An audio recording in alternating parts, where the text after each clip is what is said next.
there, everyone, and welcome to the season 5 premiere of the Local Influencers podcast. I'm your host, Abel, and today I have someone super special with me. As soon as you hear her voice, you all will know her, especially if you're in the Coastal Bend. I am so thrilled to have her on.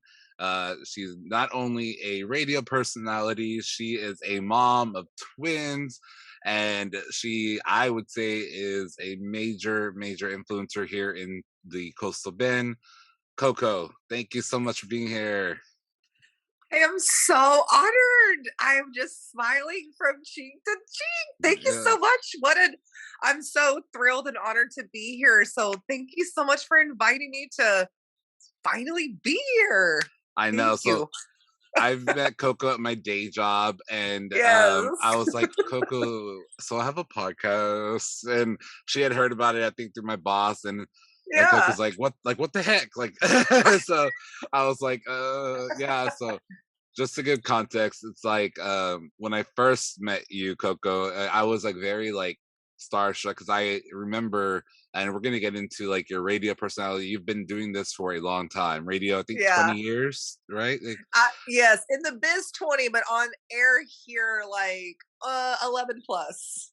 So I remember you from years back, and I remember listening to you every morning with my mom in the car. Oh. And so when I met you, I was like, oh my god, that's CoCo. And my boss was like, yeah, that's CoCo, like she's cool, like whatever. So anyway, I am honored, that. So thank you. All right, CoCo, so let's start from the beginning. Like you said, you've been in the business 20 years. Here locally, been the radio just about 10, 11 so years, estimating time. How did you get involved into the business? And when you say in the business, can you explain that to the listeners? Like, what did you do before you were an on-air personality? Oh, shoot. So this is actually my favorite question in the whole wide world, is because it actually, my radio journey started with a research paper of all things in high school. I remember it was like our junior or senior year, and the research paper was like on careers, like what did you want to do, right? And nothing against nurses and doctors and astronauts, right? It's just everybody was writing about that. I was like, I'm not going to be a nurse, astronaut, or a doctor. Like, that's just not my jam. I was like, what about a DJ? So I started doing a research paper, y'all. Okay, so 1998, 1999. So like, a research paper meant going to the library and like looking it up, so there wasn't really Google. I remember when we first got like Google, you had to like remember like Ask Jeeves or whatever, wasn't it? Yes. That's so true. So you're right. It wasn't even Google in 98, y'all. Yeah. I can't even remember like what it was. I think it was like Ask Jeeves or something like that. Yeah. Yeah. So I remember just kind of reading about it and reading about Howard Stern. And I thought, dang. Now, I'm not comparing myself to Howard Stern, but I just thought, wow, this guy made a career from being a radio personality and just really ran and took off with it. So we kind of joked about it. And when I kind of started sharing with my friends, they're like, I can totally see you doing that. Like, it was willed in the senior paper that you're going to be, on the radio. I didn't really think anything about it until I was graduating and thought, what am I going to do for real? Like, what is it for real? And my mom, oh, by the way, my English teacher gave me an A- because she said that was not a real job.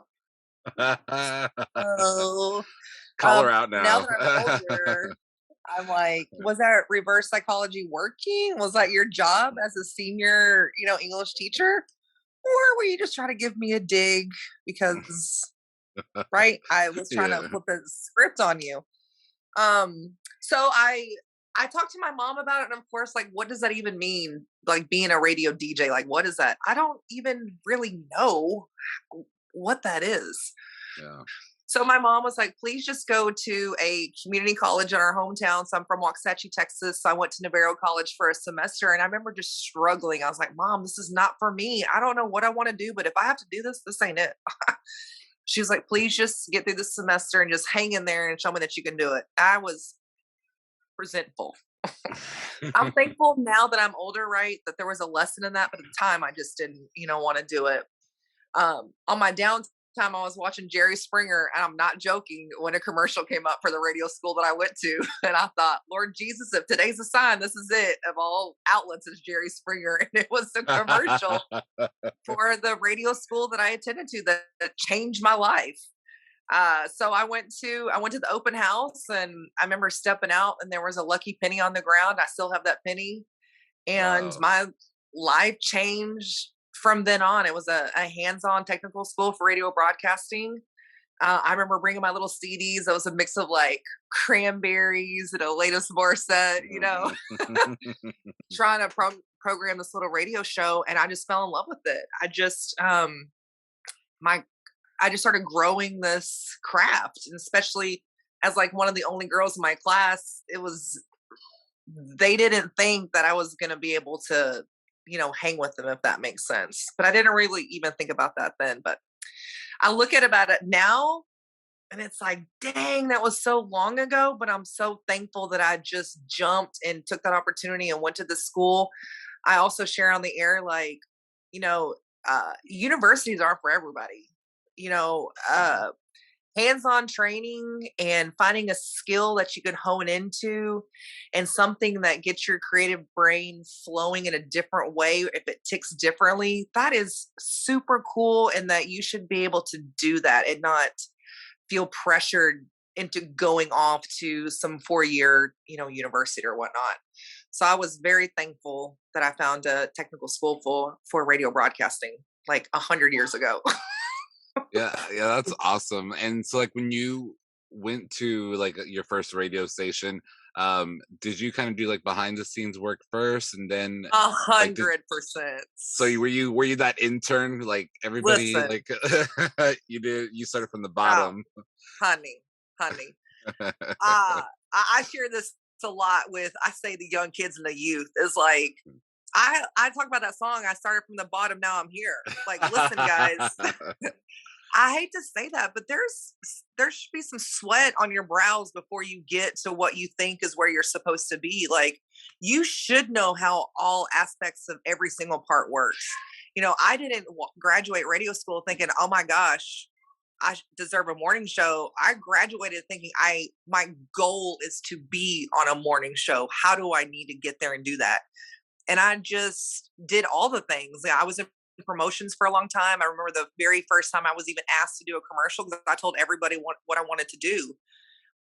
I told everybody, didn't matter what I was doing. I was like, I want to be on the air. I want to be on the air. So no matter what opportunity was to be on the air, I took it.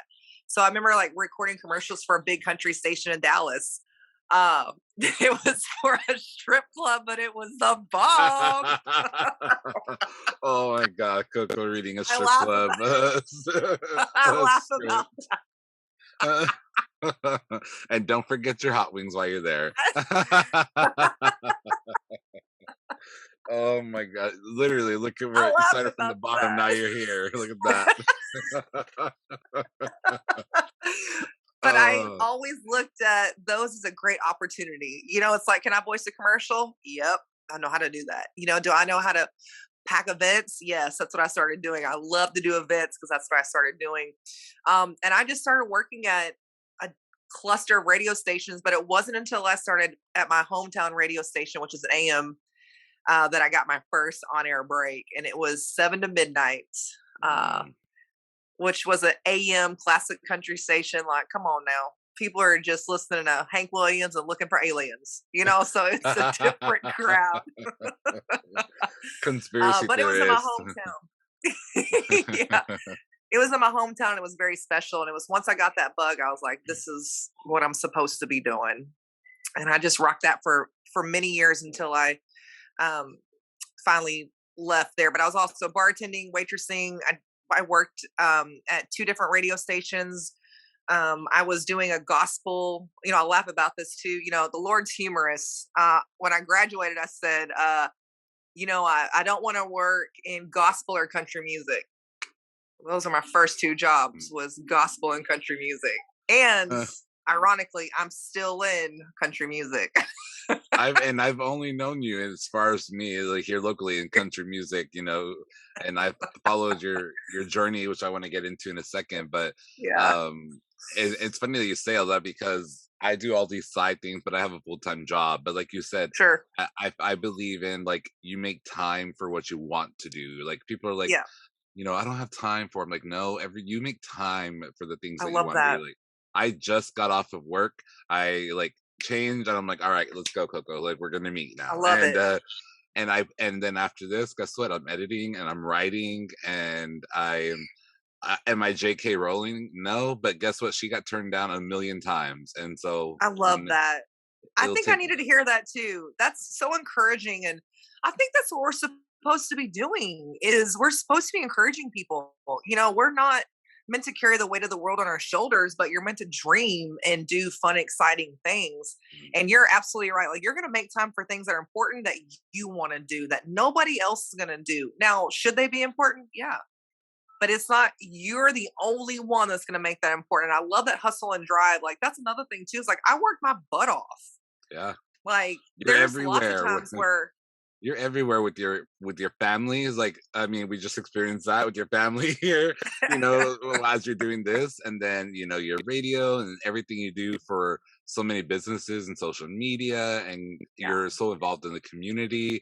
Like, if you don't follow Coco, which I'm in, you're here in the Coastal Bend, I don't know who you're following, but definitely need to I follow appreciate her that. because you literally, I mean, you are all about the community and you uplift and that is one thing that is like I've always admired Mhm. about you, and Thank I've you. followed you for so long, like I said. And so kind of transitioning a little bit about your involvement in the community and giving back and stuff. So I obviously I know a couple of DJs, radio hosts that some from San Antonio area, and they're not all very involved in the community. It's like their job. They're like, okay, I have to go do this and promote this Mm, nightclub, whatever. And so mm. you though, you are involved. You are like you live like by your word. And so what Thank you. about the Coastal Bend drives you to kind of give like that extra passion and give back to the community the way you do? Man, you are a part of the community. You know, I, Mhm. when you're involved, I feel like you have a little bit of ground to kind of stand on. Like if you don't know what's going on or what other people are offering the community or what local businesses are doing or what events are giving back or you know who's gathering where or whatnot, you're right. You're not going to be involved. And so then I'm kind of like, are you involved? Like, I just don't think you get to sit around and bash X, Y, and Z if you don't get out there and put a little sweat on your brow. Like we said earlier, like I met my husband here. I've two amazing, beautiful children here. I chose to move here. So I don't know if it's because I chose to move here that I want to make it better or find out or do more or be involved. But I've also always been like that. I think that's another thing too, is like maybe my expectations is like I want everybody to do that. And we just know that it's not. Yeah. So my mom is very involved in our community back home. We're from Waxahachie, Texas. And we've just always like you meet at the square, we're at the square, So I hope I can do more. I want to do more. I want to be involved more. I want to be a voice for others who cannot be a voice. Like I just got to MC the 5K for the Monster Mash Cupcake Dash for Family Counseling Services. Family counseling services needs a loud voice. Mental health we are in desperate, dire need. We need to have these services available. So if I can lend my voice for 2 hours to help that, I am in it for the win for the other community for the other people in the community. I love that. Yeah, mental health is a struggle. Like I struggled with mental health and I had a referral from my actual doctor. I had a referral, I have insurance, and I could not find a therapist in town that was accepting Honey, patients. honey, Thank thankful it's for the I am so thankful for the company that I work for, my full-time job, because they offer a program for everyone that works there. And from the time that I made a phone call to my very first appointment was amazing. within a week. Incredible. And But you have. me trying to reach out privately, I was gonna have to Mhm. drive to Houston or Dallas to get a therapist that I was gonna see every 2 weeks. Yep. And I It's, would and I had a referral because my mental state at the time was so bad. mhm. I couldn't get out of bed physically, Mm, I and understand that. I'm like, man. And so you bringing that up, it really, I appreciate that. Like, speaking of, last month, well, September, I think it was, Suicide Prevention Awareness Month. Yes. I Yeah. helped host one of our first events, and it was just like a gathering of people, and we kind of all just spoke. And I think sharing stories like that about like our struggles, like anybody listening, It's you're more not common than we think that it is you're too. not alone. And if you think there Mhm. is something wrong, there may be something wrong, and Yes. that's okay. It's okay to have something Yes. wrong. It's okay to not be okay. Yeah, it's And you're very also okay. brave for reaching out, saying what's up. And sometimes people don't even know how to ask for help. So I think if you're a friend listening and maybe you have somebody that's struggling with that, I think just being there for them. And sometimes we don't have the right words. And again, that's okay. Just letting them know that you're there in the moment. And just sometimes we need to unleash on some things. But we definitely need to do a better job on being advocates for ourselves when it comes to self-love and mental health. I think during this pandemic it just really highlighted, also just gosh, family abuse, domestic abuse, sexual abuse, just all that kind of children who were getting abused, not eating. We don't realize, um, mm, we just Yeah. You never it's know what just tougher. Yes, someone's going through. And that's why, like, as much so as I have important. going on, I joined a nonprofit that is It's it's a so new good. nonprofit, and which we are providing books for low income areas like zip codes in the coastal bend. And so we actually got partnered with HEB and Half Price Books, and they donated a bunch of books to us. And that's our way to help, because for me, when I struggle with mental health, reading is my form of escape. And we don't realize that people, you know, we're Yeah, uh, I'm lucky to have the privilege to buy an download an audiobook. access. And You're that's what. some kids don't even Yes. have a ride to the library. Yes. And It's so, so true. yeah, We get so caught up in self-centered stupidness that doesn't matter. And we're talking about a little kid reading a book that can get lost in some imaginative creativity, a little bit of escape and into where they feel like is doing something for themselves. So I'd love to hear more about that because oh, now for that I have sure. children, just watching Levi run and get a book and run up on the couch. I'm gonna try not to cry. It's just such a blessing and a huge thing. You're right. We take for granted simple acts throughout the day that we should be more mindful and Yeah. thankful for. A Yeah, hundred and percent. it makes you kind of reflect, A hundred and percent. I'm excited because in a couple of weeks we're going, and we're actually going to be at Benavides ISC. And for a couple of hours we'll be speaking to reading to elementary and middle school kids and giving them free books, and then also speaking to high school kids about the importance of literacy. And our goal, we're actually called the Traveling Libraries. It's not a plug, sorry, it's not about me, but No, uh I love it. Please share. it's called the Traveling Library because we got a trailer donated to us. And our goal is we're going to be traveling, it's going to be filled with books, and we're going to be going to people that don't have access to books. And So then good. some of our long-term goals are even to help provide um like I guess like educational services to parents. Being here in the coastal bend, a lot of people don't speak English, Yes. and so that's our goal Yes. as well. So The being United involved. Way the United Way saved my life too. They have an incredible program. Just talking about helping Yeah, first time mothers for there's so many resources and access that's so good, and that's our job. We should be doing good for other people, like we should be leaving a mark for other people, so that you can share with your family. Like, look, I wanted the better because it helped me read, and this is what helped me when I was struggling. That's yeah, amazing. I love yeah. that. So So cool. yeah, thanks. And you mentioned motherhood, so I want to get into that. you Mhm. were very public with your journey of motherhood, and Yes. your IVF, and Mhm. I felt at the time before I even knew you, because like I know you now, right? You're like a Right. real person now. You're not just on the radio, and so I know Coco. I'm like, oh hey girl, no, but you know, before I remember hearing your story and you hearing on the radio, and I was a little bit younger and I didn't completely understand, but I remember Mhm. some stories that you shared very publicly on the radio, on air, and on your social media. And I remember crying, and I remember my mom Oh. crying, and I Oh. remember us. And like a little while ago, I was like, "Mom, watch your dogs," because I'm interviewing Coco. She's like, "Coco," I'm like, "Coco on the radio." She's like, "Oh my god." And I was like, "Yeah." So you're very, Oh. you want to talk a little bit about that journey, because there may be Yeah. someone listening that needs to hear that, that may not have already.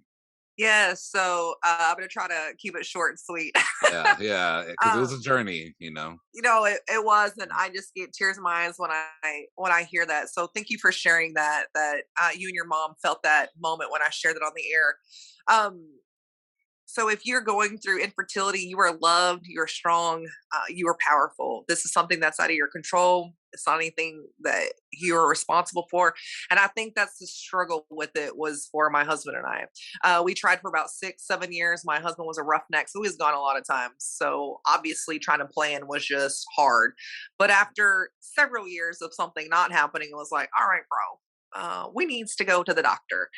Um, and even that, that's a hard conversation to have too, because you don't, there's just so many weird, crazy emotions that you're not even prepared for, or that you even think are even there. And failure is one of them. And it's just, it's such a hard feeling.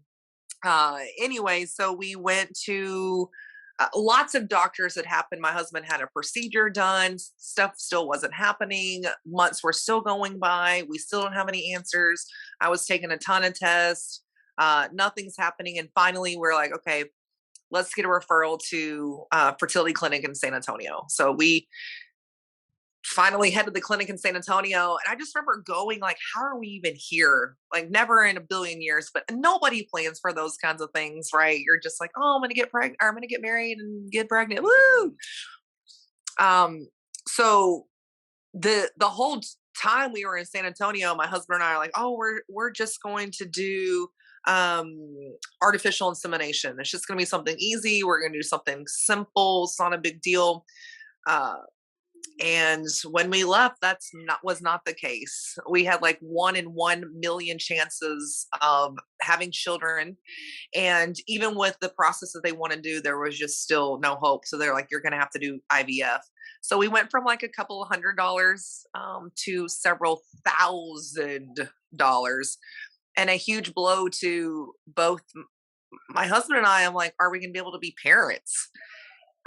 Again, we just weren't prepared for those emotions. So I remember driving home in just complete silence, which is deafening. When you want to say something, but you really don't know what to say. Here it is my husband's not able to, I'm not able to. So we're going to have to do this, but how are we going to get $20,000? Like, Yeah. that's just like, what's going to happen. So, um, we just kind of soaked it in, I guess. Now that I kind of look back at it, we talked to our pastor that night. I asked if we could chat with him, and um, we immediately just kind of started praying right then and there on like what was going to be the right outcome for our family. We still hadn't made a decision on if this was what we were going to do or not. Because it was just a lot at one time. Like we were just going to get answers. We had no idea that we were going to be leaving with the in vitro plan that is very intense.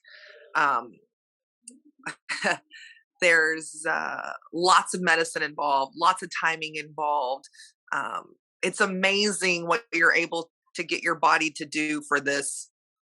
I don't know if you're familiar with IVF or if anybody is, but you're basically um, getting your body and making as many eggs as your body possibly can in 1 month. It's just bizarre, like getting all that in like layman's terms without getting all technical. But yeah, I had no idea that I was going to be IVF mama. We did the first procedure, and within I think it was like 2 or 3 months. I can't even remember like the process or the timeline, so forgive me. But we transferred 2 embryos. I found out that I was pregnant uh, on a Friday, which I was so excited. We had no idea if we were pregnant with singletons or twins, but I did transfer 2 embryos, and I miscarried 4 days later on April the 1st, on April Fool's Day. And I don't think I've ever felt so crushed and uh, wow, defeated in my life.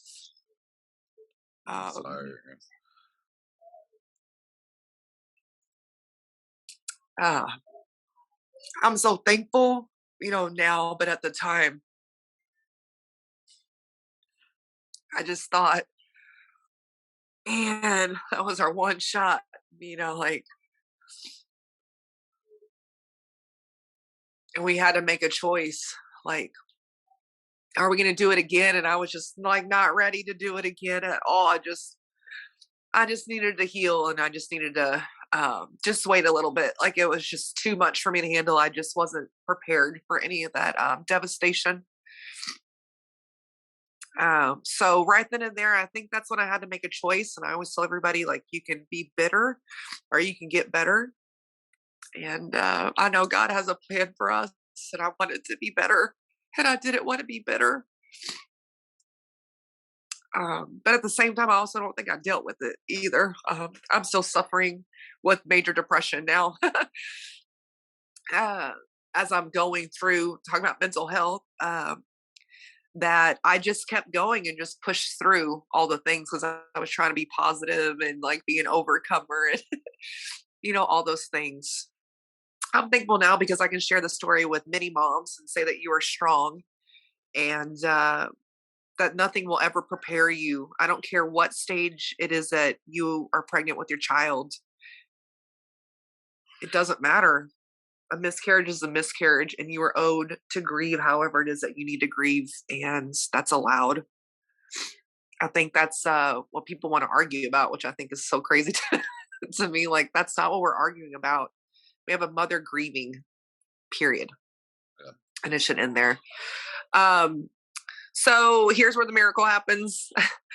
Hurricane Harvey comes. That's not the miracle. The miracle was that I was able to give back and help so many people during that hurricane because I wasn't pregnant. So I was able to, get with our church, with Church Unlimited, and just give back and pour into that community. And I thank God every day that I was able to do that and help so many families in, my pain that was 3 or 4 months later. Instead of just like, woe was me and wallowing in my pity, here was hundreds of people that didn't have homes. They didn't have anything. They didn't have any, like, they weren't going to have Christmas, Thanksgiving. They weren't going to have a Christmas. They weren't going to have any of that. So I just felt really led to give the rest of our IVF money to a couple of families in Rockport, and we provided Christmas for them. And it felt so good. I was like, what am I going to do with that money? Maybe, or these people can have some Christmas. And I just thought God was telling me to do that at that moment. And so we did. It wasn't until February or March that we decided just to go back to the IVF clinic just to see what they wanted to do. And I remember leaving that IVF clinic, and the doctor said, you have a 50% chance of having twins. And I remember leaving and laughing, going, that dude's off his rocker. We're not having twins. Here we are. The twins will be 3 in December. So it was my last 2 embryos. We literally had one shot. This was it. I was just praying that one was going to take. I had no clue that it was going to be twins. And I was 4 weeks pregnant. I went to go get the sonogram, and I remember them telling me it's twins, but baby B is not going to make it. And baby B is my Levi, who is a wild one with the most beautiful, long, beautiful blonde locks. So that's the long story short of a huge miracle in the journey that is IVF. And there's so many women, like 1 in 6 are, or I'm sorry, it's 1 in 4 are infertile. And I think it's 1 in 6 or 1 in 8 have had a miscarriage. Like it's the numbers are high. So I'm just one in just one of the moms. Yeah, thank you so much for sharing that. I know that no matter how much time goes by, like I think you Sure. never, it's something that you ever get over. And for anyone grieving in general, I think that it's okay to take as long as you need to grieve. And no Yes. one can tell you that you're grieving in the wrong way. There is no right way Correct. to grieve. And Correct. thank my doctor for that, because I'm still in the process of grieving. I'm learning how to grieve the loss of my sister, and you never get over that. I You didn't know never, that. You're right. Y- yeah, and so you never get over a loss. And I'm glad that you shared that, although it was painful and hard for you. I'm glad that you share that with everyone, because for someone, a family that's going through that now, that may be listening to this, I think Yes. when you remember you're at your lowest point, you don't see a light. You And don't. hopefully someone Mhm. listening to this will hear this and realize that somewhere in the darkness there's always going to be a light So at the very, even in the very like darkest of darkest it's hard. places, It's there's a spark somewhere. And and hopefully, if you, that's this will hopefully, uh, hopefully someone listening to this, at whenever you listen to this, this can be your spark, hopefully. and you have to be willing to just look for that, right? I mean, listen, we can all be negative Nellies over here. We can Big time. all. Mhm. So you have to want to do the work too to be like, okay, I know there's a little glimpse of there. Listen, honey, I don't do it every day either. And I struggle with that. Trust me. Like that's part of this whole depression. And I got really bad postpartum afterwards. It killed me. I wanted those children. I worked hard for them. I paid a lot of money for them. My husband and I went through hell for them. We did a lot of things for them. We sacrificed a lot for them. So I feel guilty having Yeah. postpartum depression. I feel guilty feeling the way that I do. People are like, oh, you prayed for them. Don't come in with that. You don't know what it's like. You don't understand. Like, I was home by myself with twins for 6 weeks. That was insanity. it, it was just a lot. So, I think it's important for everybody to honor everybody's journey, and that the best that we can do is just share, just like you shared, about your sister. You're right, honey. You're never, that's Yeah. that's never going to be wrapped up in a pretty bow. It's just never going to be. You're going to have horrible days and you're going to have great days to where you can share a great beautiful memory, with her. And that's our job. We're supposed to be able to bring hope for others. And you're right, I always want people to hear a testimony in my test. I always want to hear people to hear a message in my mess. Like I always want people to be, thankful and grateful. And it is so hard. Like you can hear my kids screaming in the Yeah. back. Like It's real life, though. it's a constant It's reminder. real It's a life. constant reminder. And I hope that when you listen to the radio, that you also hear the funny stories, the joyful stories, and that Yeah. you hear real life stories about a mom just trying to make it, who's living her dream, but also believes in other people. That I still believe there's good in humanity, and that we just need to be cool and respect each other no matter where we are in life. And that it's important that even though that we are on even though that we are a part of social media, we still need to have a little bit of real connection and a little less BS and a little more being real who you are. Like you're not always gonna be able to slap a filter on it. Like we need to be cool with being 100% with who we are, not a meme that says we're cool with who we are, but like what your actions really are.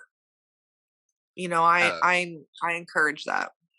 I agree. That's why there's minimal editing on the podcast. I do very minimal I love it. editing.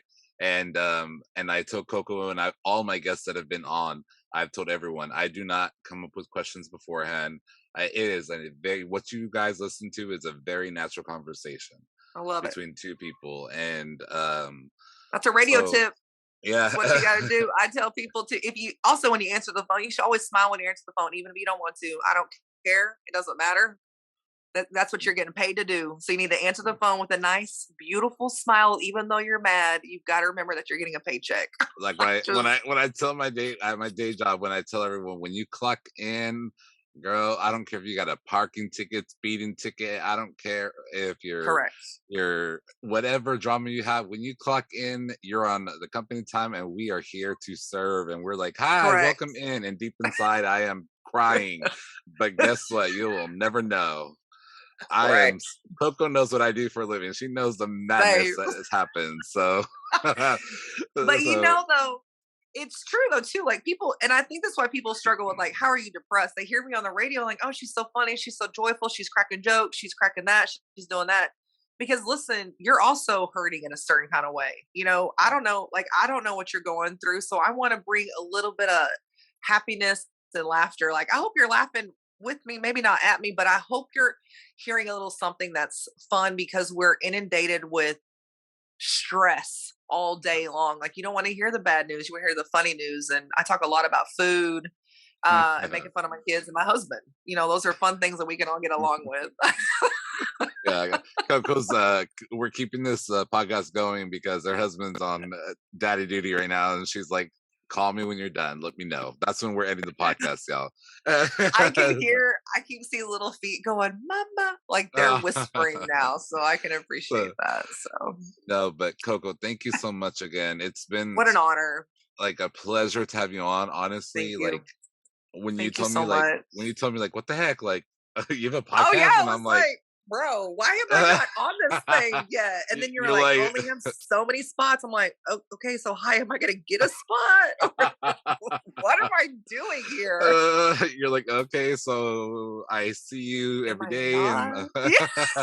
so, So finally, I was like, okay, I'm gonna take the initiative. Like, so you're like, so what's happening? what's No, but happening? I would love to do this again. Like, if you ever want for to talk about something, sure, I don't know, I'm excited, or if I don't know, just holler at me, let me know. we'll I'd be figure more than something. thrilled to do it We'll figure again. something out. Yeah. So Yes. now is the time where I allow my guests to plug anything, everything they like. So where can people find Oh, you on social media, websites, all the good stuff? okay. Well, so I'd love some extra love on some social media. Like, ugh, how do some of Mm. these people have 87,000 followers? Like, come on I, now, show Coco I, on the radio some love. I know, We're doing like Abel and I are doing the real hard work here, guys. Come on now, show I some likes and know. some loves. I'm on Facebook. I don't know if that's still cool. I'm not sure. It's Coco's Corner. I'm on Instagram, which is Coco on the radio. I just now started to get back into a little TikTok. That's Twin Mama Coco. I'm all over the place, guys. Oh, you do Um, TikTok. That's more than me. oh, listen, I barely just did one. You can check it out. It's so lame. But anyways, uh, but yeah, I'm on the radio, the Bull 1073 from 9 until 2. And I just really enjoy it. I love getting out on the weekend. So if you have events coming up or you need an MC or if you would like me to do some social media for you, I believe that's my God given gift. And I would love to share that with everybody. So if you have an event, you want to holla, you can just, do you say slide into my DMs or is that rude? What do you say? Mm, Like, like, get at just me? message me No. because sliding DMs could be like inappropriate things. Oh, Listeners, do definitely. not Okay. slide in. Do not slide in Uh, her DMs. definitely do not do that. You can Just send direct me an message email. her. Yeah. Just send me an email. I'm from the 90s, so it's at Yahoo. It's Coco on the radio at yahoo.com. My friends are like, Coco, get a Gmail. I'm like, I don't do Gmail. ever. I have Yeah. Yahoo and iCloud. But anyways, that is so funny because my boss and I were talking about like on our screens at work, like the AOL is still an option. Like when we get an email, it's like AOL. I'm like, who? If I get someone that says at AOL, I'm gonna be like, oh.